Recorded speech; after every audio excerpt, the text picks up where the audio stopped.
Hi, I'm Deborah Wiggins, and we are so glad that you are tuned in to A Word of Hope. We are about to go into the sanctuary where our pastor is preaching a word just for you. And I want to talk about Jesus can give new life. Jesus can give new life. Now, I ministered a message in this passage some time ago, and I'm going to kind of bring these messages together today. So while I am talking about Jesus can give new life, I'm going to answer the question that once he gives new life, I'm going to answer the question, what are we going to do when Lazarus shows up to our church? He's giving new life. The life-giving God. Jesus is giving new life, and he's calling Lazarus from the dead. He's calling Lazarus to come forth. I want to know, church, what are we going to do when Lazarus comes to church? Lazarus, come forth. Here he comes. Don't you recognize him? He's that brother that doesn't quite look like us. After all, he's been through a lot. There he is. He's a bit timid, but he's coming forth. He's timid because he's not sure if he's welcomed in this place. After all, he's not dressed like we're dressed. He still has on his grave clothes. There he is. He's the one with all those issues. You know how we talk about it. But understandably so, he's been closed off from humanity for some time now. He's been in isolation. He's been, as the scripture says, in the tomb. Another version says in the cave, in a hole. He's been offline. He's been out of circulation. Doesn't act like us. He's got some trust issues. He has some self-esteem issues. Maybe he's had to turn to alcohol. So he's grappling with a way to forget his history or gain his sanity. Depending on his pedigree, Malika, he's either hooked on cheap crack or expensive cocaine. I mean that he has a drug problem. Don't look at me with the eye of disdain, man. Don't look at me in that tone of voice, because you act like you haven't had some challenges. How quickly we forget that we've had some drug issues too, recreational or otherwise. Or maybe it's medication camouflaged under the category of pain management. Just because you got your prescription from somebody in a white coat don't make your medication less dope than Lazarus' prescription from somebody wearing a gold chain. You ought to give God some praise this morning, because if it had not been for the Lord on your side, you would have been hooked on some legally prescribed medication versus something illegally prescribed. The difference between the two is legal and illegal. The difference between the two is the government getting their cut or not.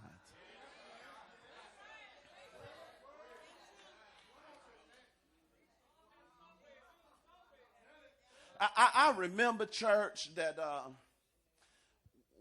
couple years ago, Deacon Banks, I had this whooping cough. I just couldn't seem to get rid of it. Went to the doctor and he gave me antibiotics and I took them all. I still had that cough. It was legally prescribed. The medication is supposed to take care of it, and gave me some tussins, all the different tussins. And some of the tussins had codeine, legally prescribed codeine, but I said I had to preach, but I still had that cough. I called the older gentleman I was confiding in, and I said to him, I ain't gonna call his name. I said, I got this cough. He said, son, let me tell you what you do. I said, okay. He said, get a pencil and write this down. He said, go get you some rock candy. Get you some cloves. I said, cloves? He said, yes, go and get some cloves. Get you some lemon and get you some bourbon or some gin.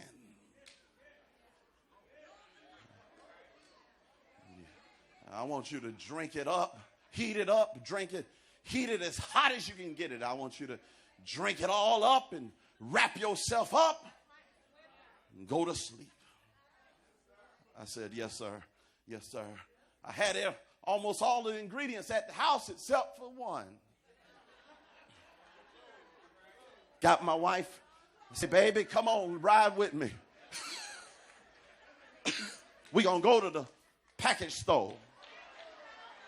We pulled out in front of Walgreens. They have two sections. Y'all know, one section for legal prescriptions, another scripture for another area for different kinds of juices. And I'm wondering, Dr. Deborah, Dr. D, I'm wondering what's going to be said if Bishop go inside this store. We pull out front, Mike, and we pull out front, and I'm sitting in the car, and I'm like, baby, I can't seem to get better. I said, so go in there and give me some gin. She said, yes, sir, yes. Went in there, I got that, went home, fixed that stuff up, heated it as hot as I could, drunk it up, wrapped myself up, said a few things I wanted to say all the time. I got him witness, Deacon James again. He raised his hand. Next morning, our bed was soaking wet. Next morning, my cough went away. You have the nerve to look at me with an eye of disdainment because I'm just trying to get better. What are you going to do when Lazarus comes to church smelling like liquor?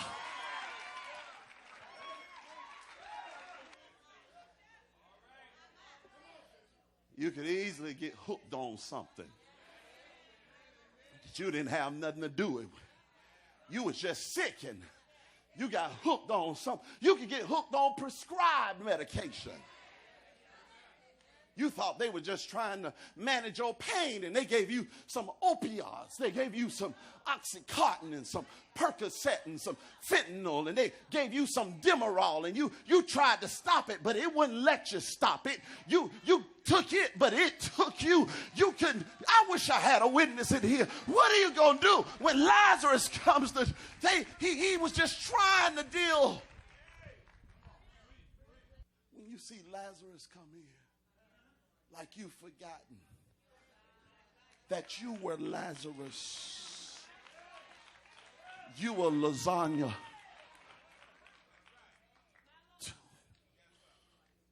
What are you going to do, church? What are you going to do when Lazarus comes to church? I need to admonish the church of Jesus Christ today that we must be ready. We must open up our minds and our hearts to receive Lazarus when he comes, because he wants to be a part of our congregation and he wants to be ministered to as well.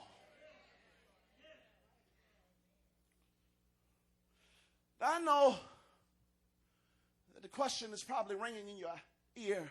Well, who is this Lazarus? I want you to know that Lazarus is more than the brother of Mary and Martha in the text.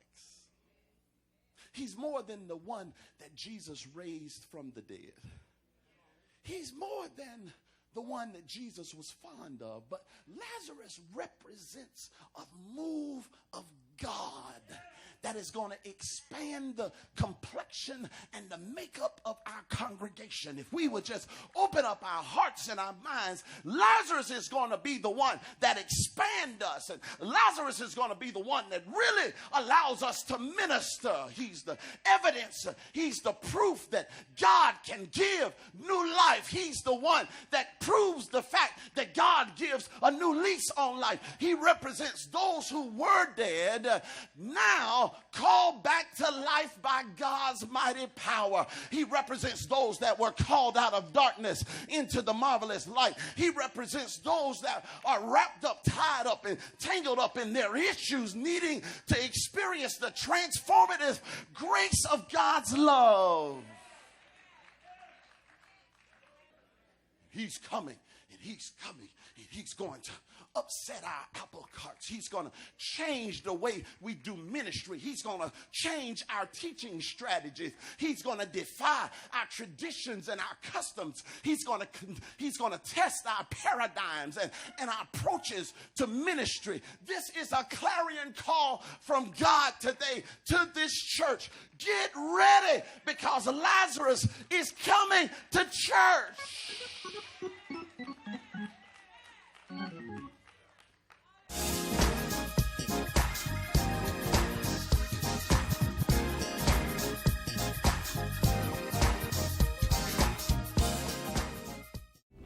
Well, that's all for this week. But hey, right before we go, October 20th, put that on your calendar. We will be celebrating our pastor's 18th anniversary. This is going to be an exciting time for our church, and you need to be there. For more information about the Hope Church, visit us on our webpage and look us up on our social media. We'll see you next week.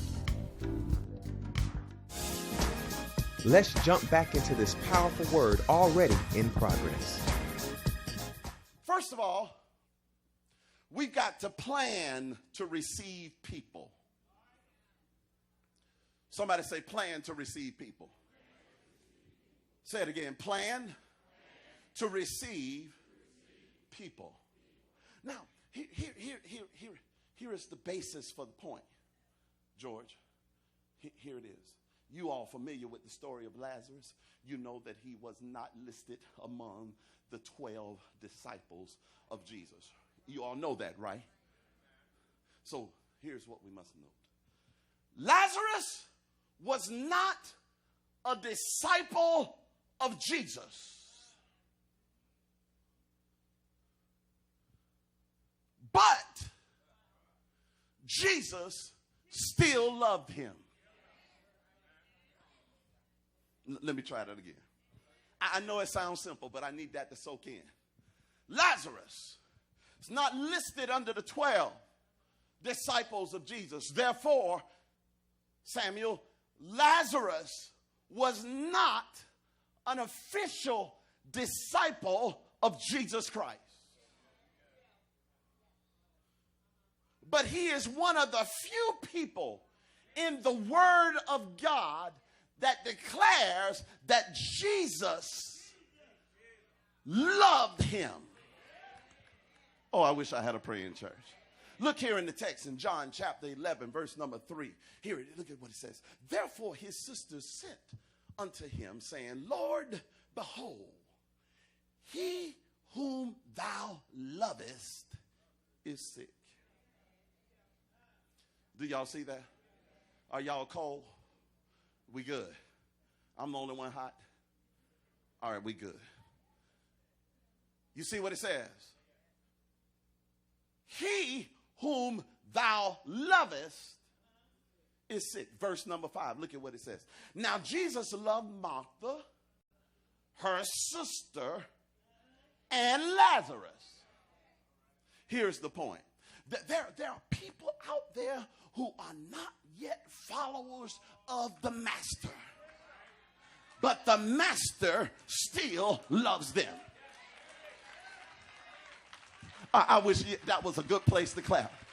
That there are people out there who are not yet followers of the master, but the master still loves them. And I think that we got to be very careful about not confining our Jesus to just us. We can't have an arrogant assumption that God only loves those who attend church, those who wear crosses around their neck. We cannot be so selfish and naive in our thinking that God only loves those who quote scriptures, who are on the prayer line and have a Bible app on their smart device. We must remember, according to Romans 5:8, but God commendeth his love toward us in that while we were yet sinners, Christ died for us. Have I got a witness in here? They may be in the club and not in church, but Christ still loves them. They may be on the street, but not in the sanctuary. But you need to know, God still loves them. They may be pimps and playboys and prostitutes, but God still loves them. They may be at Sunday brunch instead of Sunday worship, but God still loves them. They may be home counting their money instead of church counting their blessings, but Jesus still loves them. They are the truth of the matter is, they're just one tweet away, one email away, one phone call away, one experience away, one introduction away from God quickening their spirit and calling them to life. God can give life just like that. Have I got a witness in here? And we've got a plan to receive all people: red, yellow, black, white, rich, broke, fat, skinny, LGBTQRSTUV. We got to be prepared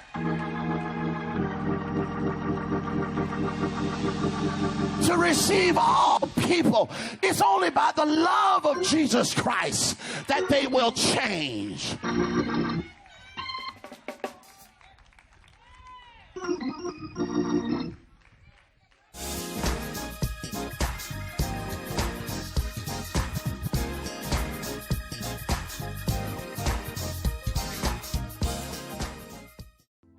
Well, that's all for this week. But hey, right before we go, October 20th, put that on your calendar. We will be celebrating our pastor's 18th anniversary. This is going to be an exciting time for our church, and you need to be there. For more information about the Hope Church, visit us on our webpage and look us up on our social media. We'll see you next week.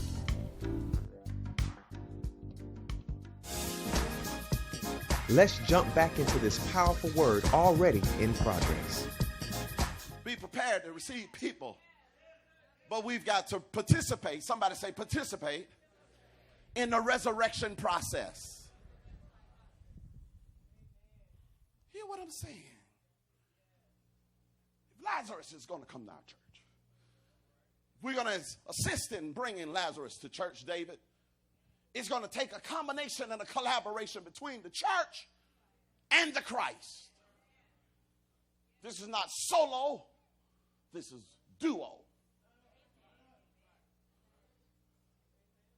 Far too long we've solely depend on Christ. But it's the Christ and the church. Say the Christ and the church. We got to know our role. We got to fulfill our role. We've got a part to play. Well, what is our part to play, Bishop? I mean, it sounds good and all, but I need to understand what you're saying according to the text.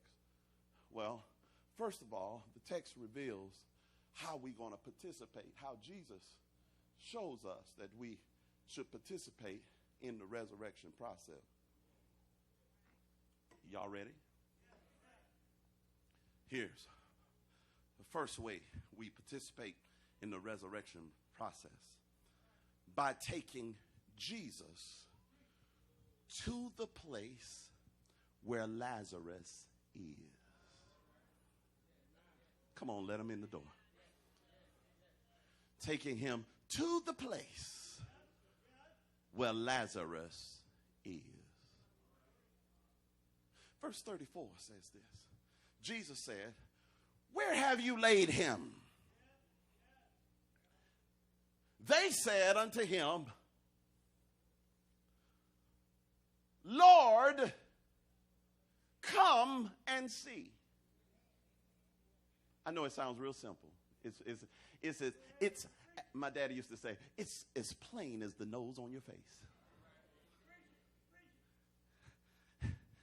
Jesus said, where have you laid him? They said to Jesus, Lord, come and see.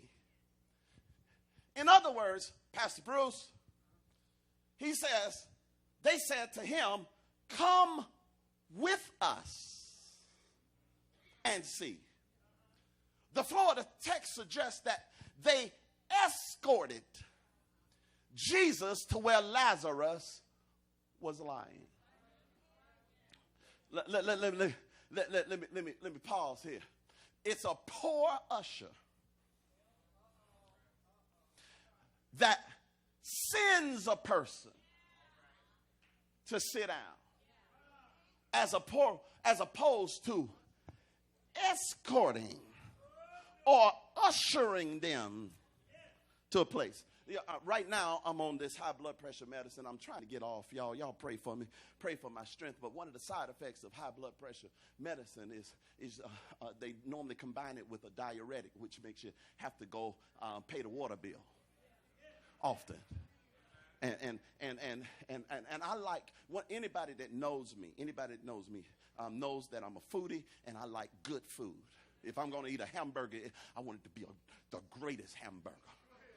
When I go through Burger King, I'm like, I want to have it my way. I want it hot. I want it to be extra mustard, ketchup, and pickles. If I go to McDonald's and I want to have a Big Mac, I want it hot with 2 all-beef patties, special sauce, lettuce, cheese, pickles, onions on a sesame seed bun, and now I can add bacon too. Y'all understand? I'm a foodie. I like. But every now and then, I'm fortunate enough, Vandy, to go to a fine dining restaurant.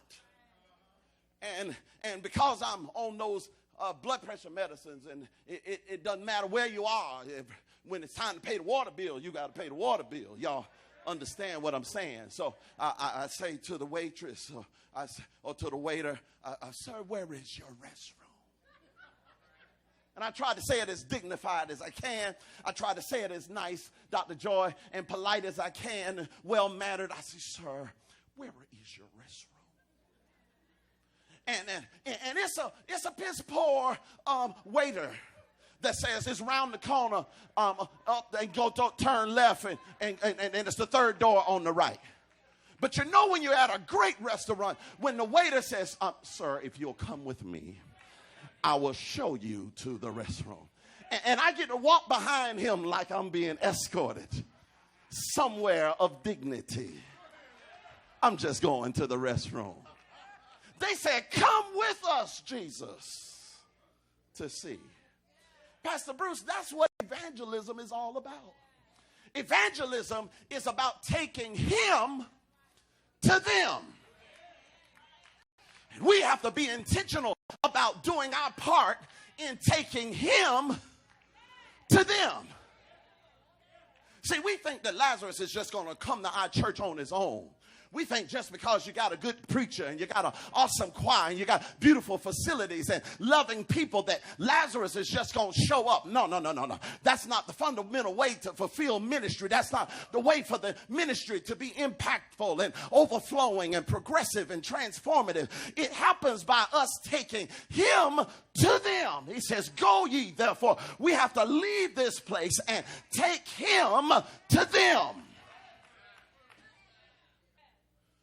What would cause the church to have exponential impact is fulfilling its role of escorting Jesus to the place where Lazarus is. This church would be full right now if we took him to them. Jesus says, show me, where have you laid him? Where did you place him? Where did you leave him? Where's the place?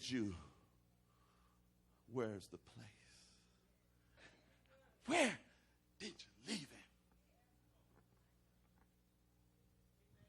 Take him to the place where you left him.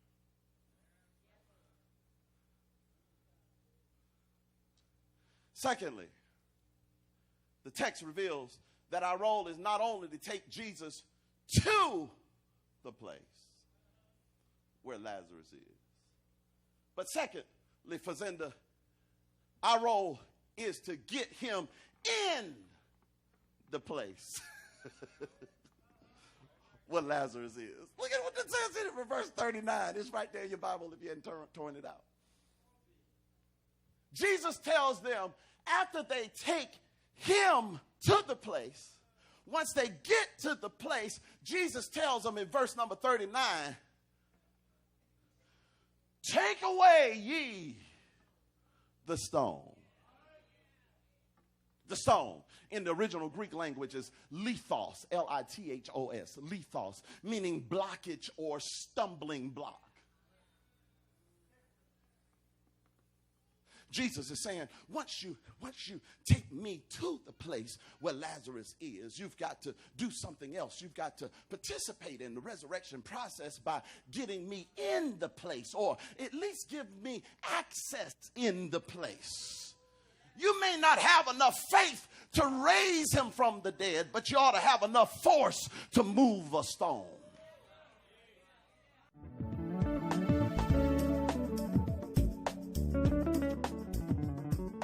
Amazing word or what?